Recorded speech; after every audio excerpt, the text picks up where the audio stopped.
Hello everyone, welcome to my YouTube channel Learnism Hub. My son सोमना। आज हम लोग इस वीडियो में बात करने वाले हैं नेशनल रिक्रूटमेंट एजेंसी NRA जो कंडक्ट करने वाली है common eligibility test CET। NRA होता क्या है, ये कैसे एग्ज़ाम लेगी, इसमें क्या खास है, इससे आने वाले टाइम में बच्चों को रिलीफ मिलेगी कि नहीं, ये सिस्टम अभी प्रेजेंट में जो है उससे बेहतर है या नहीं। तो चलिए दोस्तों जानते हैं कि ये न्यू सिस्टम क्या है, क्या क्या मेजर चेंजेस किए गए हैं। इसे हम इस वीडियो में पूरी तरह डिटेल्स में एनालिसिस करेंगे। क्वेश्चन के फॉर्म में मेन हाइलाइट्स जो होंगे उसे देखते हुए चलेंगे। इस वीडियो को अंत तक देखिएगा। तो चलिए स्टार्ट करते हैं। पहले तो ये जानते हैं कि NRA का जिक्र पहले कहाँ हुआ था। हमारी जो फाइनेंस मिनिस्टर है निर्मला सीतारमण जी, इन्होंने अपने 2020 बजट स्पीच में अनाउंस किया था कि एक एजेंसी का गठन होगा एजुकेशन सेक्टर में जो कॉमन एलिजिबिलिटी टेस्ट करवाएगी। तो अब यूनियन कैबिनेट की बैठक में नरेंद्र मोदी जी ने इसे हरी झंडी दे दी है। पहले तो ये देखते हैं कि NRA होता क्या है। NRA जो है वो मल्टी एजेंसी बॉडी है। जैसे NTA नेशनल टेस्टिंग एजेंसी ये नीट IITs को कंडक्ट कराता है, वैसे ही NRA जो है वो कॉमन एलिजिबिलिटी टेस्ट को कंडक्ट कराएगा। ये एक स्क्रीनिंग टेस्ट होगी जिससे शॉर्टलिस्टेड किया जाएगा कैंडिडेट्स को ग्रुप B एंड C के लिए जो नॉन टेक्निकल पोस्ट है। मतलब कि डिफरेंट रिक्वायरमेंट एजेंसीज होती है जो अपना एग्ज़ाम खुद कंडक्ट करती है।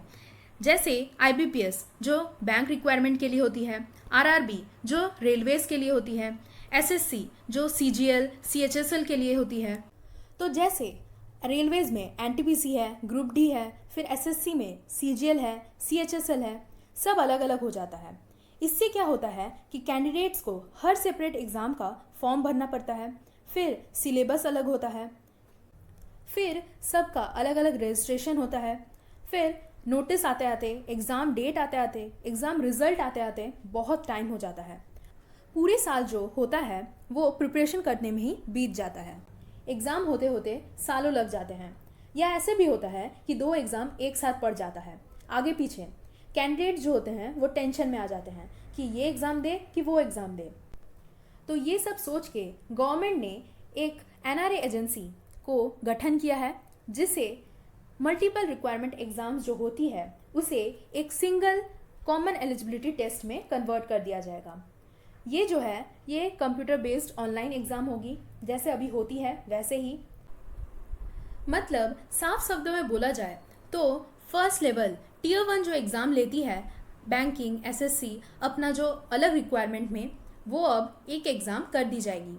NTPC बैंकिंग RRB का जितना भी एग्ज़ाम है सबका अब Tier 1 जो एग्ज़ाम होगा वो एक एग्ज़ाम होगा। इसमें अभी फ़िलहाल IBPS SSC RRB को ही इन्वॉल्व किया गया है जो अलग अलग रिक्वायरमेंट के लिए एग्ज़ाम लेती है।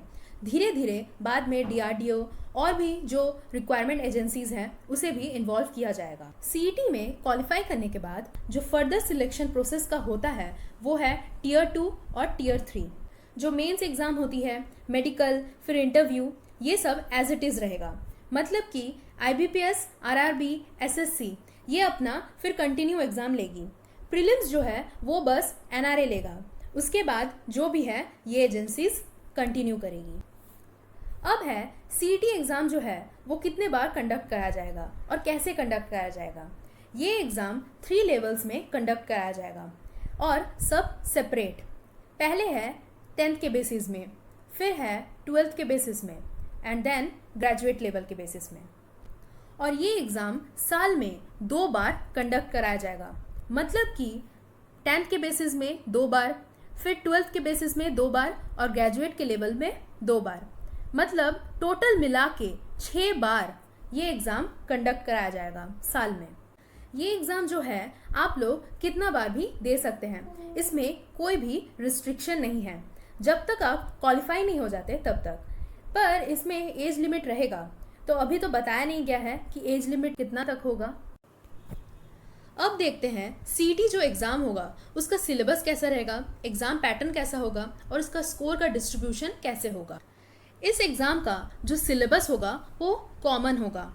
जैसे सब रिक्वायरमेंट एजेंसीज का एग्ज़ाम का जैसा सिलेबस होता है वैसे ही अब कैंडिडेट्स को बर्डन नहीं रहेगा कि अलग अलग सेपरेटली एग्ज़ाम्स का डिफरेंट सिलेबस पढ़ना होगा। फिर सीईटी का एग्ज़ाम देने के बाद जो सीईटी का स्कोर आएगा वो 3 साल के लिए वैलिड रहेगा रिजल्ट निकलने के बाद से। मतलब कि जो स्कोर कार्ड रहेगा आप लोग के पास उसके बीच कोई भी वैकेंसी निकली तो आप मेरिट होंगे। आपका जैसा नंबर होगा उस हिसाब से आप टियर 2 में उस पोस्ट में अप्लाई कर पाएंगे। इसमें ये भी सुविधा दी गई है कि अगर आपको अपने नंबर से सेटिस्फैक्शन नहीं है तो आपको और 2 बार एडिशनल चांसेस मिलेंगे अपने नंबर को इम्प्रूव करने के लिए। जैसे आप फर्स्ट एग्ज़ाम में लाए 100 में 70 तो आप इस नंबर में सेटिस्फाई नहीं हैं तो आप सोचे कि दूसरे बार फिर से एग्ज़ाम देते हैं। उसमें आया आपका 100 में 50 तो अब तो 70 से 50 कम आ गया तो अब क्या होगा? कोई चिंता करने की बात नहीं है, आप फिर से एग्ज़ाम दे पाएंगे। मान लीजिए इस बार आया 100 में 30 तो आपका देखा जाएगा कि आप तीनों बार में किस में सबसे बेस्ट स्कोर आया है आपका। तो जो बेस्ट स्कोर होगा उसी में ही आपका फर्दर सिलेक्शन में वही नंबर लिया जाएगा। अभी जो एडिशनल चांसेस दिया जाएगा वो 1 साल में ही देना है कि अलग अलग साल में देना है, अभी ये पोर्टल में बताया नहीं गया है।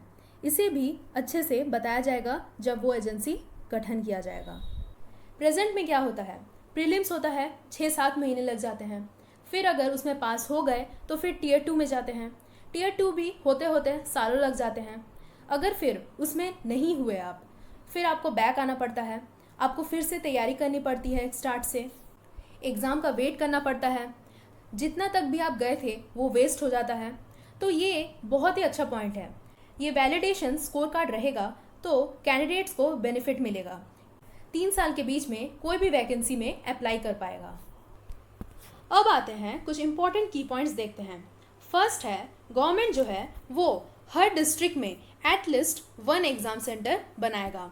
गवर्नमेंट जो है वो स्पेशल फोकस दिया हुआ है कि 117 एस्पिरेशनल डिस्ट्रिक्ट्स में एग्ज़ाम सेंटर्स बने।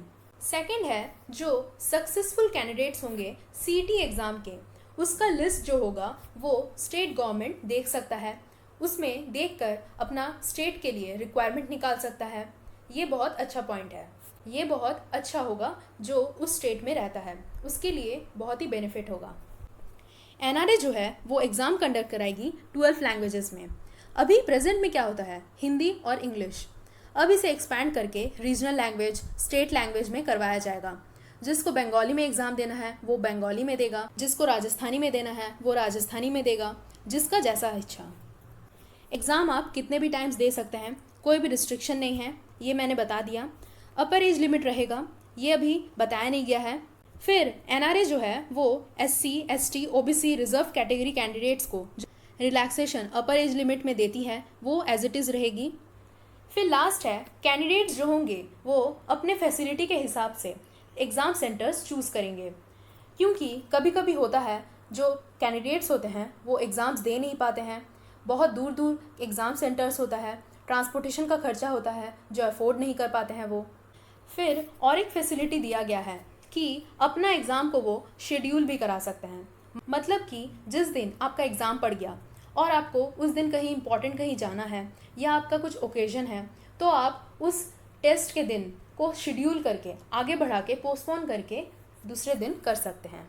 लास्ट ऑफ ऑल कंक्लूज़न निकला कि मतलब कि जो हर एग्ज़ाम के लिए अलग अलग रजिस्ट्रेशन करना पड़ता था, उनके लिए अलग फ़ी देना पड़ता था, अब ये जो हो जाएगा सीईटी एग्ज़ाम में कॉमन रजिस्ट्रेशन होगा, उसका भी एक सिंगल फ़ी होगा। फिर कॉमन सिलेबस रहेगा, फिर एग्ज़ाम सेंटर्स रहेंगे हर जगह, वैलिडेशन स्कोर कार्ड रहेगा 3 साल का। तो बहुत सी बातें खास हैं इसमें और कैंडिडेट्स के लिए बहुत से कुछ बेनिफिट्स हैं। अब सबके दिमाग में एक क्वेश्चन तो ज़रूर उठ रहा होगा कि अभी जो रिसेंट में एग्ज़ाम्स जो एनटीपीसी, ग्रुप डी, फिर सीएचएसएल के एसएससी के जो भी एग्ज़ाम्स हैं वो सब कैसे होंगे। तो ये बात अच्छे से समझ लीजिए, जो भी एग्ज़ाम्स आप एग्ज़ाम का जो फॉर्म भरे हैं, एग्ज़ाम्स देने वाले हैं, वो एज इट इज़ रहेगा, क्योंकि ये एजेंसी का 2021 तक गठन होगा उससे पहले जितना भी एग्ज़ाम्स होगा वो एज इट इज़ चलेगा। अचानक से चेंजेस ला देना ये थोड़ा इम्पॉसिबल है, ये 2021 तक पॉसिबल है। तो तब तक के लिए आप आराम से रहिए कि अभी कैसे होगा, पैनिक मत होइएगा। अभी कोई चेंजेस नहीं हो रहा है, अभी आप जैसा स्टडी कर रहे हैं वैसा ही स्टडी कीजिए। तो ये था आज का इम्पॉर्टेंट वीडियो। आई होप आप लोगों को समझ आया होगा जो मैंने समझाया। अगले वीडियो में मिलते हैं, तब तक के लिए अपना ध्यान रखिए और खुश रहिए। Thanks for watching this video. और प्लीज़ मेरे चैनल को लाइक ज़रूर कीजिएगा, जिससे मुझे समझ आए कि मैं कैसा वीडियो बना रही हूँ। और शेयर कीजिए अपने फ्रेंड्स के साथ। और बिल्कुल मत भूलिए मेरे चैनल को सब्सक्राइब करने में। Thank you.